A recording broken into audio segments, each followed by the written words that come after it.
to give you a rundown on the car and essentially, you know, what John's plans are, already got it, and where it is now. So I'll let John start off and go from there. So I bought it, I think, about 4 years ago, and I basically just wanted to get something, you know, rear-wheel drive, and LS, you know, seemed to be the cool thing. Seemed easy, and I guess it kind of has been, but there was a lot of, you know, a lot of troubles to get started. But it probably took about 1.5 years, I think, before it actually ran. So it was a bone stock 4-cylinder automatic car, and basically just wanted like a 599 car. 8th mile. Yeah, 8th mile. And so just started out with like a 99 stock bottom end 5.3, and it had a cam, had studs, and started out with S475, but I ended up going to a 483 before it ran. That's kind of how things happen. And so it had a power glide. I was trying to make everything clean. That's why it took so long. But you know, a lot of things changed. Things that didn't work like they should, you know. So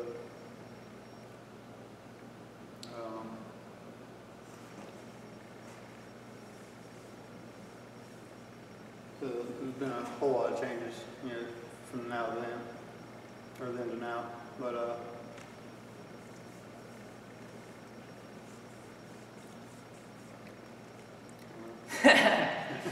what else? It's worth mentioning that this is our first time doing stuff like this, and neither one of us are very camera, I don't know, say oriented, I don't know, but we're trying to get better at it. So the first couple videos might suck, and but we're trying to grow, learn, and figure this out. But it's a pretty cool process to see what it's like. You know, we do, you know, work in the performance industry, but it doesn't change the fact that parts still cost a lot of money, and it still takes us a lot of time to do things on the car. It's not all.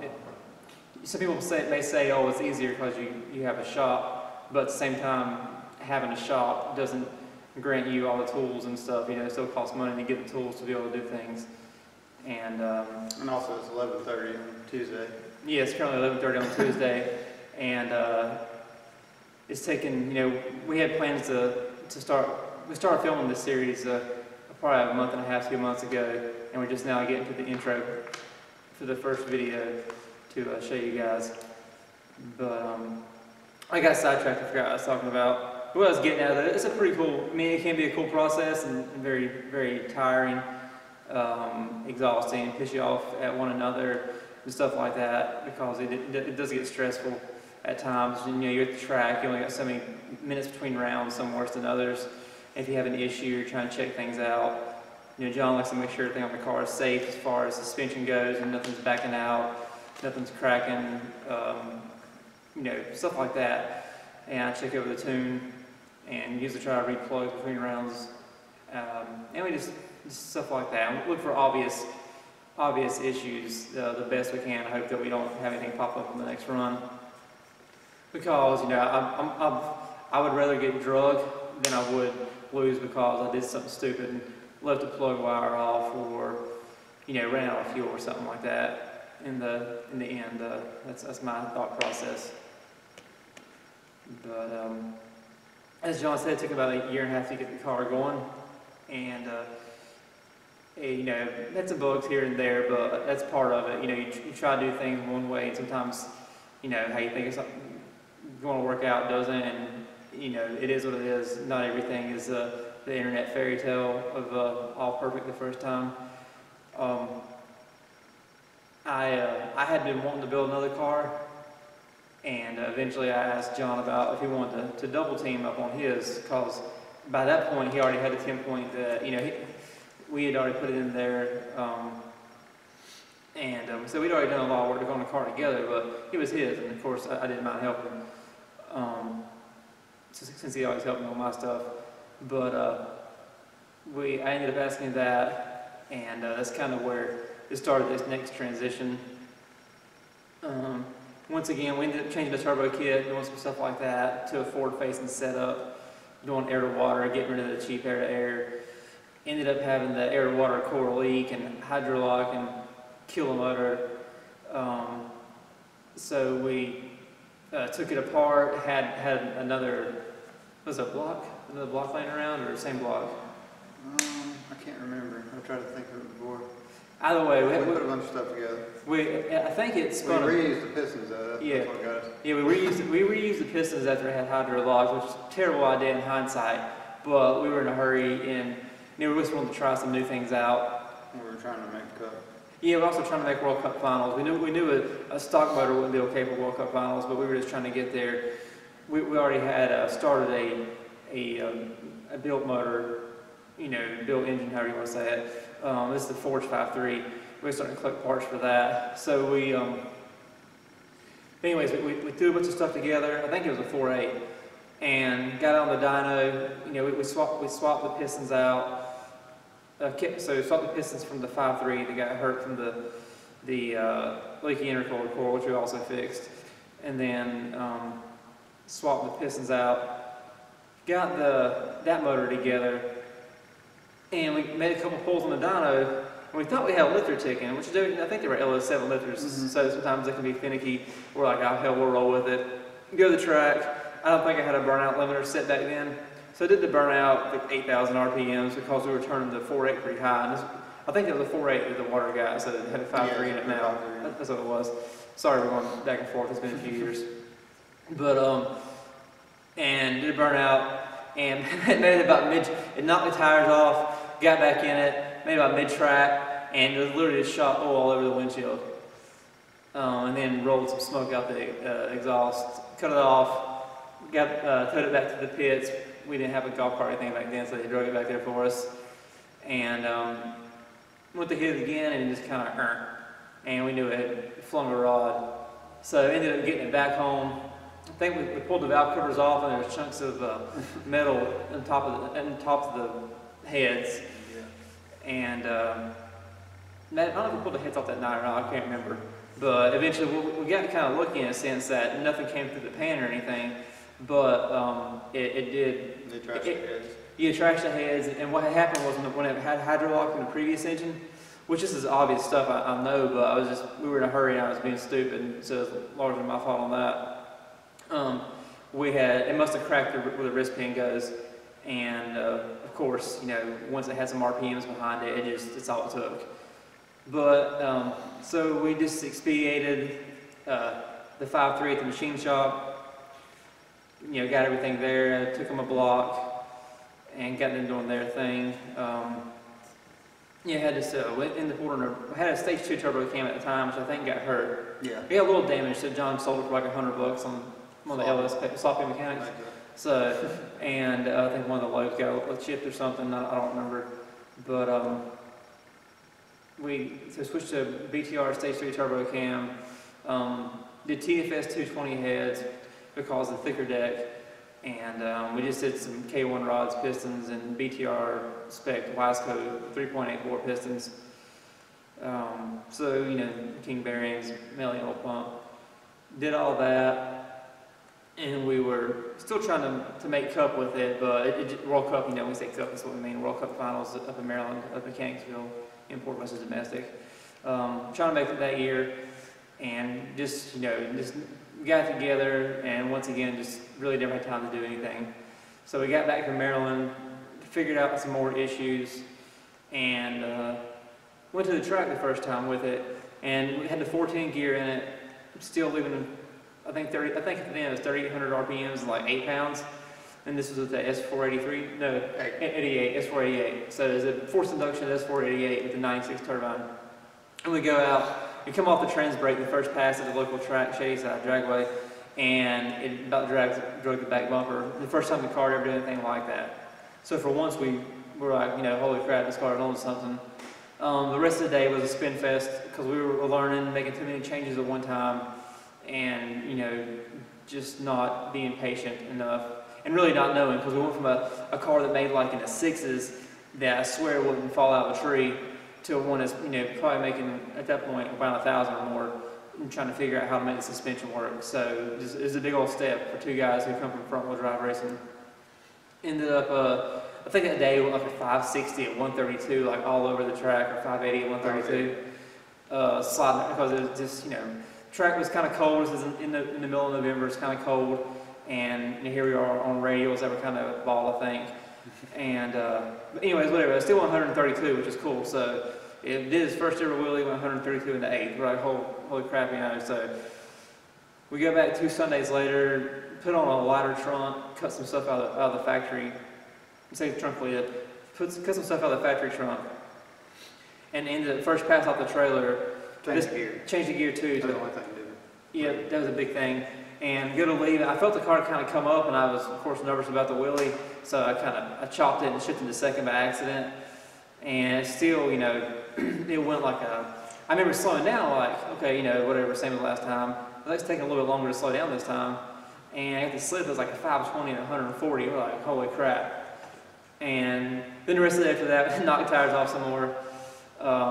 And the suspension we had, I mean, there's guys that can make it work, but they also have been doing the rear-wheel drive thing longer than us. After that, I think we ended up going to test in Orlando in January at an import event we were at with a customer.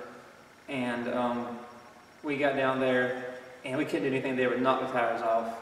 But that's when I started using the chute, because one time I went to use the brakes shutting down, like after a partial quarter hit, and the rear end started locking up on me because the portion valve was set, the bias was a bit off. And so it did get me in that habit, which was good. Ended up losing the trans brake and I think third gear while we were there. So this is like in January. And between January and then the first time we came back out with the car, and it was like April of 18 at Woodstock at Darlington Dragway, and that is Woo with I think 3 O's. John had transmission now, I'll just say 6 times. Mm-hmm. You know, the 400 that was in it, because he had a Glide originally, traded the Glide for 400. The 400 that was in it was already built, and so he was just kind of going through, you know, because he'd never done them before, and figuring things out. We had some buddies that had done some stuff, so well, the first couple times John did it, put it in there, and it still didn't have, and what it was, we didn't have any line pressure. We couldn't figure out why. John pulled it out again, had a buddy come by who's really good with them. He didn't really see anything wrong, maybe one O-ring was out of place. Put it back in there, still the same thing. Pulled it back out, looked through it some more. Another buddy came by, he really didn't see anything. Put it back in, same thing. So I pulled it back out, ended up buying an Extreme Automatics billet valve body, and we had a PTC converter in it, and we had a buddy that had a Ultimate Converters concept from Lenny down there and laying around. So we picked that up from him to try it, he let us borrow it, and threw it in there. And we did that in the valve body at the same time. And what we were told, neither of those should affect our issue, but lo and behold, we had charge pressure, line pressure again. So we also got the Extreme Automatics second gear lead valve body, so we could try leaving in a second. So we put the 410 back. Are the 410? Yeah, 410. 410 back in. Loaded it up and went down to Darlington Dragway. I think on a Thursday. So it was like Thursday testing, Friday some more testing in the evening, and Saturday was the event. Got down there on Thursday, you know, got in there and went to go test, and the lady's like, you know, it's $200 to test today. And I was like, oh my God, you know, I didn't expect that. But we sat there and it's like, well, it sucks, but if we break the transmission today, there's literally a transmission shop up the road. We hoped that we could go bribe them or something the next morning and help them figure us out. And we go up there, get on the 2-step. I don't know if I bumped in or not. At this point, we didn't have the transmission really work. Yeah. So it backed off the lift. That was the only thing. Yeah, the problem we had before is it really didn't want to go, like even back it up in the shop, it didn't want to move. And after John fixed the valve body, or put a new valve body in the converter, it would climb the trailer and drive around the shop. So all we did was just check the 2-step in second gear, and we're just going to see what happened. So we go down there, pulled to the first pass, and I don't know if I bumped in or not. I just got up on the brake, and I ended up, I remember letting off the brake. And also at this time, I'm sorry if I'm scatterbrained, we had changed the rear coilovers. Justin Meisenmayer is it Meisenmayer?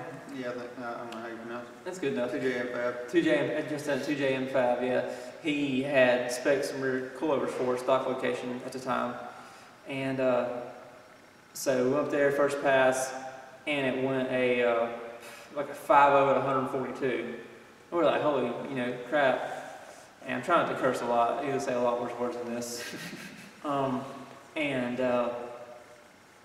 We made that pass.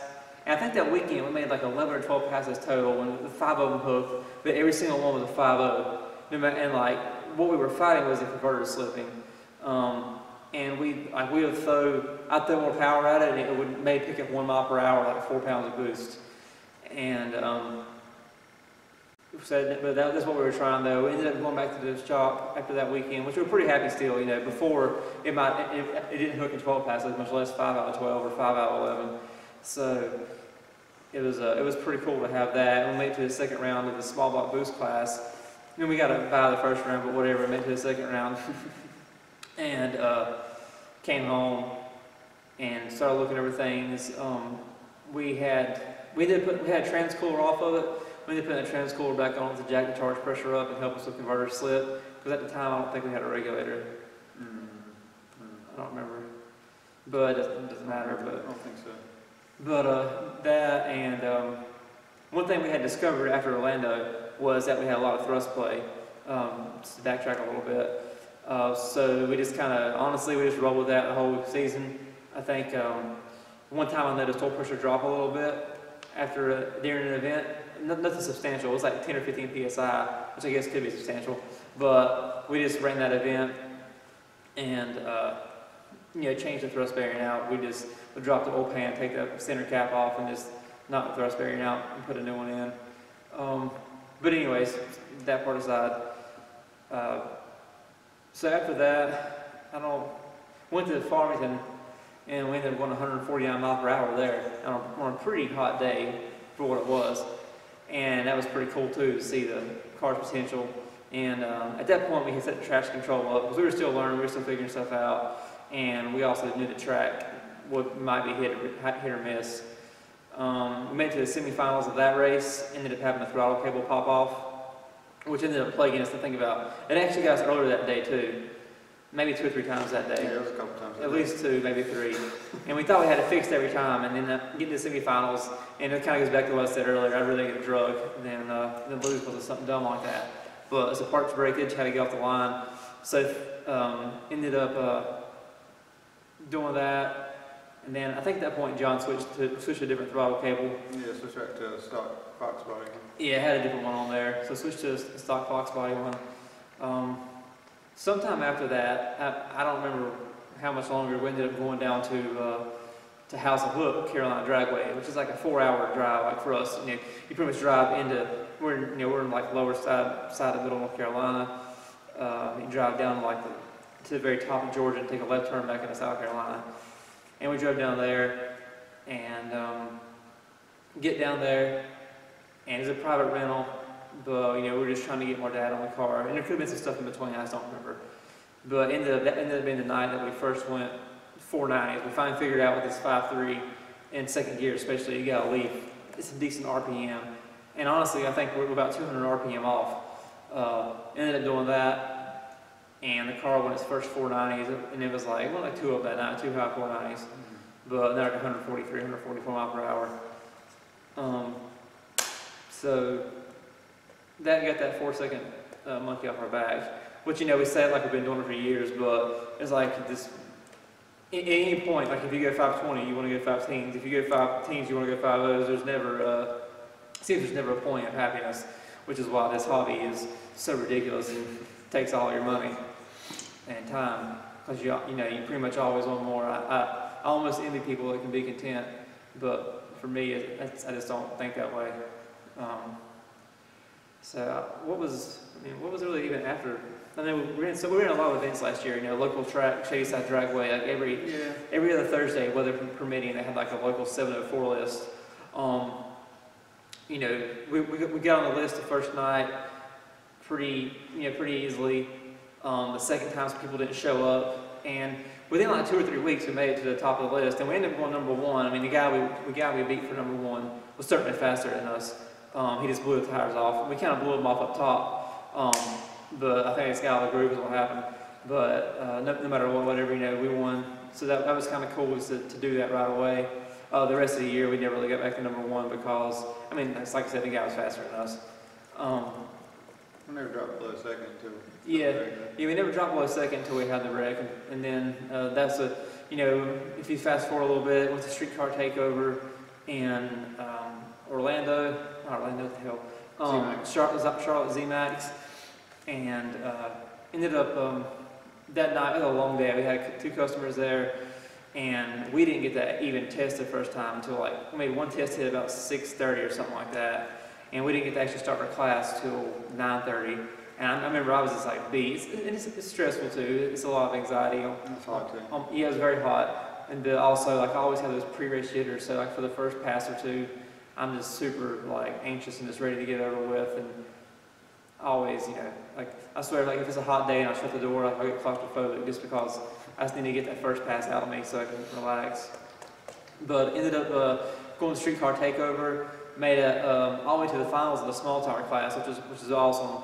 But due to curfew, we couldn't run the finals, which would have been a good race. It would have been against a fellow 704 guy named David Knight.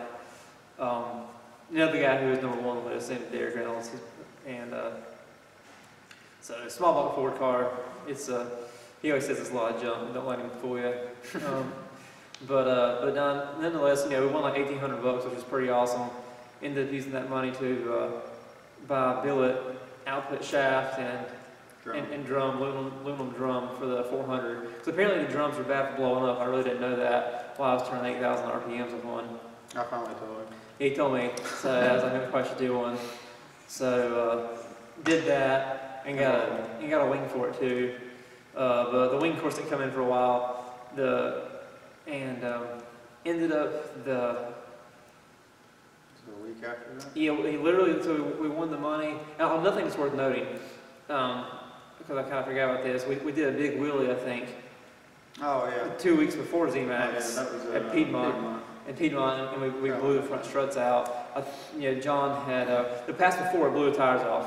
And we went like 490 earlier that day, and it was a hot Track day. temps for like 140 degrees. Yeah, it was bad. So the pass before, test hit, blew the tires off. John is okay. He made a call, just pull the limiter pins out. And I think what happened is I remember I felt the car pick up, and I was like, it'll come down in a second. And then all of a sudden, I felt it get past that tipping point that picked up even harder. So I pedaled it right away. It came down and bounced, and we got lucky and we won the first round of that class. The guy beside us had some issues. A guy named Coleman.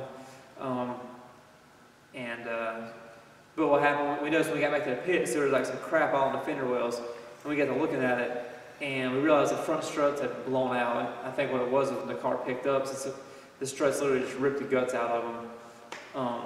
So after that, I remember we had a buy run the next round because our buddy was broken. And I go to bump in, and the car felt like it was on a wheelie bumping in. As soon as I let off the brake, I felt the car pick up, so I just immediately let off the gas. I was like, nope. So we did point the struts were done. Made it to the semis in that race just by luck. But anyways, so 2 weeks later, we're at ZMAX. We had gotten new front struts from Justin also, or new front coilovers. Justin from 2JM expected as well. He's been super helpful as far as keeping, with advising John on suspension settings, and him and John discuss different things about the car. And so it's been really awesome having someone like him to help us out. But that's what happens when you spend money, people. They tend to help you, so it's pretty cool. I don't like to ask anybody for free advice. We get to the ZMAX, had that day, won some money. And then 2 weeks later, we were at Shadyside again. And we had the new parts in the trans, the wing hadn't came in yet. And, we're sitting there waiting to run the first round. And there's a guy before us that put some water down. And I didn't think anything of it. They cleaned it up pretty quick. And I'm not saying, they could have just won over at the spot, maybe just kind of came back up or whatever. But we go out there, and you watch the video, and you'll see the car leave, and it kind of kicks sideways for a second, kicks out a little bit. If you watch the video, kick through the groove. But then in about the, say, 330 or so, it just shoots hard left. And the car's got out of the groove before, but never done that. It goes hard left, I counter steer. It goes hard right, counter steer. I needed one more hand to pull the chute. I'm not sure if it would help or not, but ends up going so left, right, back, left again. And at that point, it's just going straight towards the wall. And all I can kind of do is just get ready for it. So I ended up hitting the wall pretty much head on. Pushed the turbo kit back, it cracked the hood. It cracked the front valence. Got the fenders. The front valence was just bolted to the bumper cover. And smashed the whole turbo kit. The turbo somehow, it bent the shaft on the turbo without hurting the wheels. Thankfully, Jose was able to rebuild it. We sold it to a good buddy who's had good luck with it. Because, ironically enough, I had picked up a used Precision Pro, I say Pro Mod, it was basically a Pro Mod 76, one of the NMCA NMRA legal 76s. And put that on the car.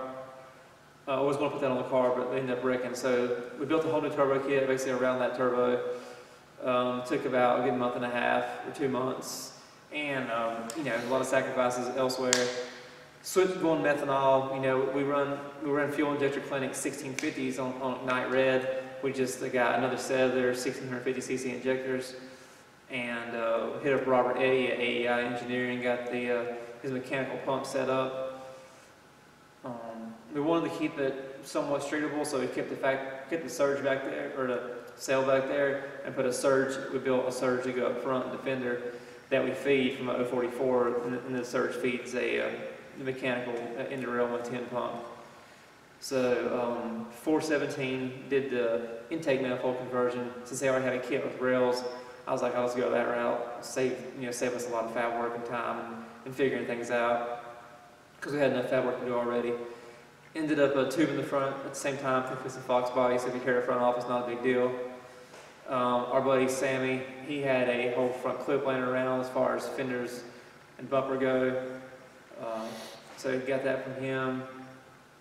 Had a guy down at a local dealership paint the hood, fix the hood where it cracked, the fenders and the bumper. I think that's it. And so switched the car over to methanol and stuff like that. At the same time, we went ahead and added the Fuel Tech, their EGT setup for all 8 cylinders, just for the simple fact that we wanted more data. And I was nervous about going methanol. I'd never tuned anything on like straight meth before. I've done a ton of cars with methanol injection, but you hear horror stories about methanol and you see guys torch heads and stuff. So I was worried about, messing something up like that. So get the car going, and the wreck happened at the end of January, or end of July, middle. Ended up getting the car running about the first week of September. And, at that point, the car definitely, I think, is making more power. We lost some weight too. But we ended up going to Streetcar Takeover in Atlanta. And the car was just, it was blow through the converter. I think we've been to the track one time before that too, and maybe tried something, but we could not get the converter tightened up. So after we went to Streetcar Takeover, I was pretty annoyed about it, cause stuff like that bothers me whenever, once again, just really get drugged and lose color parts. Took the converter back to Lenny, Ultimate Converter, since he's only like an hour from us, and really cool dude. He put a billet stator in it with a different fin count. And at the same time though, we knew Maryland was coming up, World Cup Finals, import versus domestic. Had to change the gear to a 355 so we could try to have something, for the quarter. So we did that converter at the same time with the billet stator. And I think we tested like once or twice, I think once in the 8th mile after all the changes to get the car ready for that. And we tried to leave in second with the 355 and I left at like 5,200 RPM and 20 pounds, and it was like a 120 60 foot. And there's so much lower the converter, it just made it slip a lot anyways. So ended up trying to get the first gear stuff down, which didn't happen at all. So we ended up going to Maryland with really just kind of crossing our fingers. We were going to go make the car leave in first gear.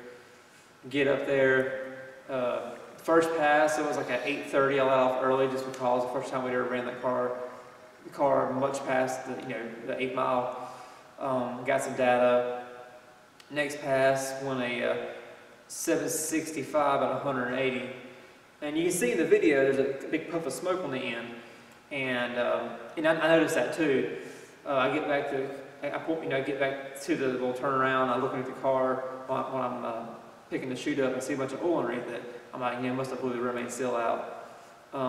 We get it back to the trailer, look at it. It's like, oh, well, it's just a valve cover gasket, which is odd. I was like, well, maybe we need better ventilation for this crankcase pressure, or maybe it's a crappy gasket, because obviously that's what you want, is something simple like that. So John put like a thin strip of RTV on the gasket. We mess around, have buddies there, we're just hanging out. And a few hours later, around midnight, I'm like, let's just do a compression check. First time we ran the car that hard, let's just make sure it's still happy. You know, our air temperature sensor, at this point, I think we had taken it out of the car, taken it out of the pipe because we noticed that it was starting to melt, which isn't uncommon for the GM sensors. So, did that, and did a compression check, and we get over to a number 2, and it's 0. So, you know, we kind of do it again, check other cylinders, go back to that one. Well, let's pull the valve cover off. Maybe a push rod broke. We had, push rod's no big deal. It wasn't a push rod. Maybe, we was looking for easy stuff, because once again, finally realized after turning the motor over that rocker's not even moving on number 2 on the, I think it was intake. I can't remember. So intake one, and so we ended up being up for like 4 more hours, pull the passenger head off, and we realized there's a lifter jammed in the bore. We're like, holy crap. It's not like an easy spot to get to. At that point, we're pretty disheartened. Go to bed, wake up a few hours later, get in the car, look at the car some more, kind of just mess around all day. We had some buddies coming in from Ohio. They're like, hey man, we can bring you another set of lifters. We can even bring you a cam. I was like, we don't need to bring a cam. I was like, and while I was gone messing around talking to buddies, John had pulled the valley cover off that day and realized that, on the LS block, there's like an old drain in the front, the back, the big one. And that happened to be one spot you could see, and John realized on our lifters we had one of the axles that came out, and it jammed in the bore, and it caused the tip of the lifter to bust off. So that's why it was stuck. So we started devising a plan to get it out, which involved a punch, a hammer, and just hoping that when it fell into the oil pan, that it didn't get stuck anywhere important. Our buddies, AJ and Dakota from Ohio, came out and with the lifter and the cam, and they ended up, AJ also brought a brake home, for a master cylinder bore, and got the new lifters in. They got there at 9 o'clock that night, because we had gotten some LS7 lifters. We're like, you know what, we're going to put LS7 lifters in this thing. The local dealership had 4 of them, or something like that, and we're just going to do that. We're going to run those 2 cylinders on different lifters, or that 1 cylinder on different lifters, maybe. I think with the tray, I can't remember what we did. I think we were actually going to cut a tray in half. Yeah, they were going to cut a tray in half, yeah. So, it's the biggest race of the year, in my opinion, so, drastic times call for drastic measures. Get there, or they ended up coming, like, well, let's just check the lifters before they got there.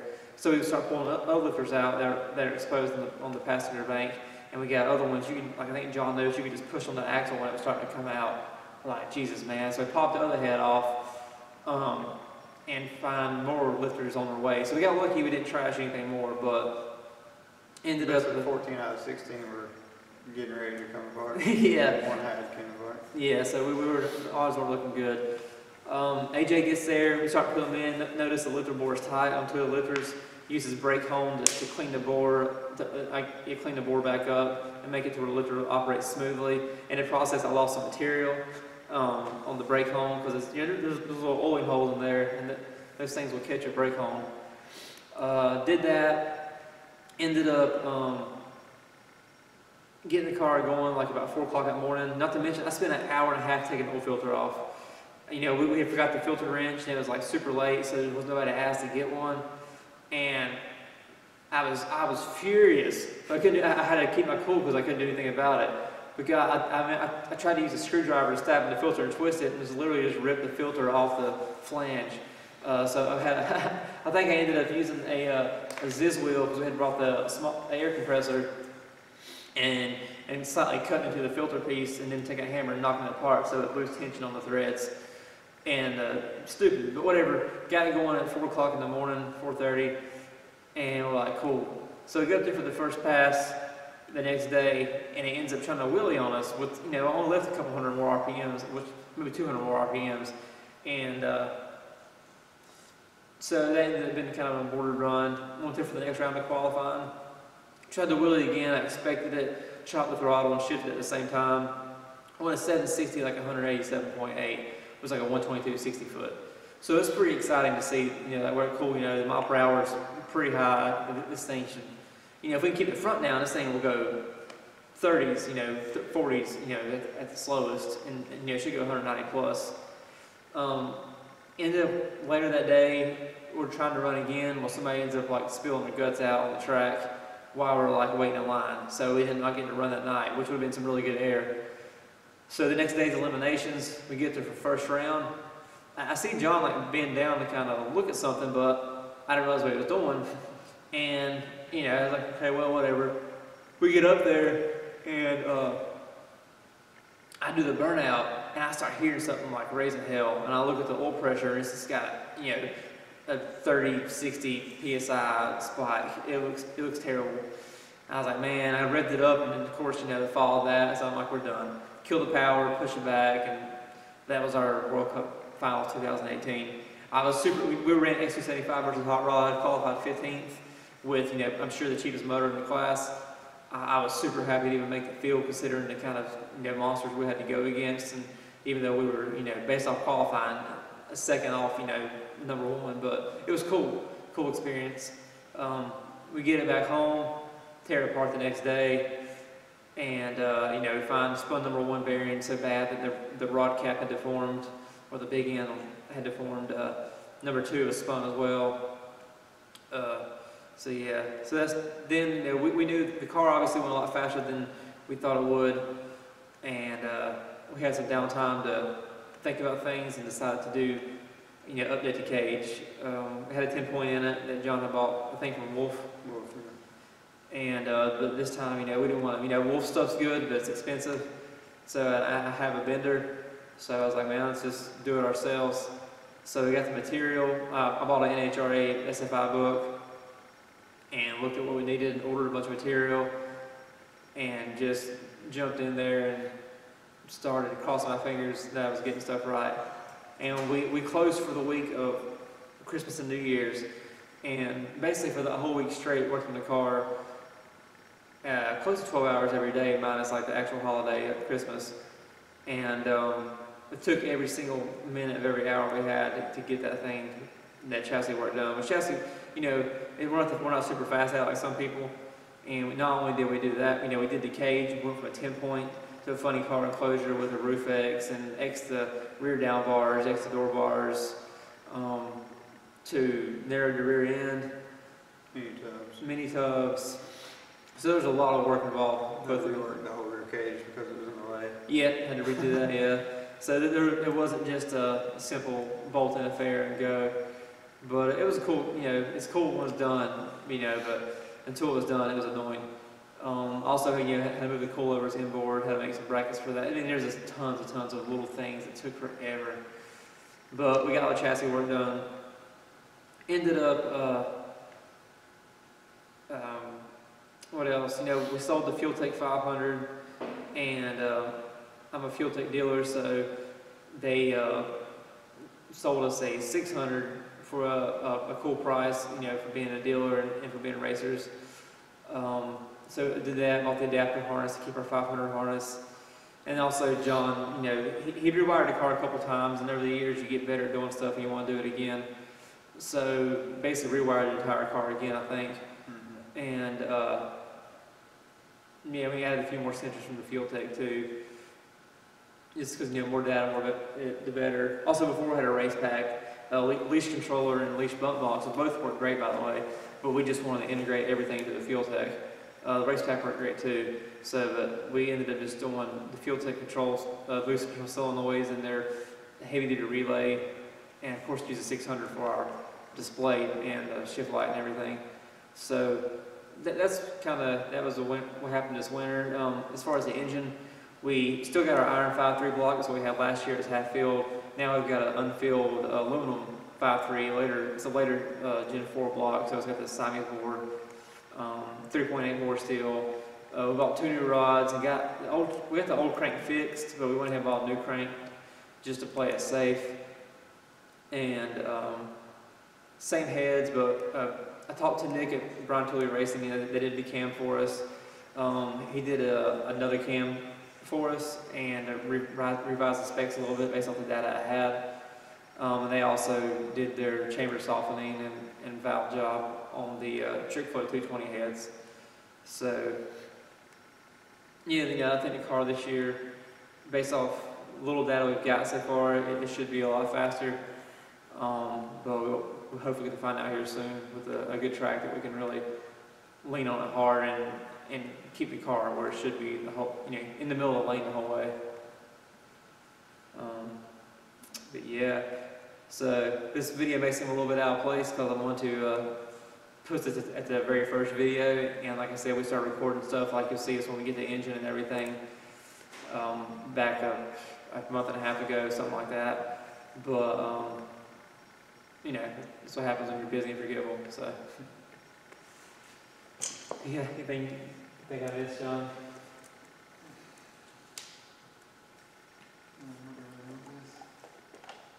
Awesome.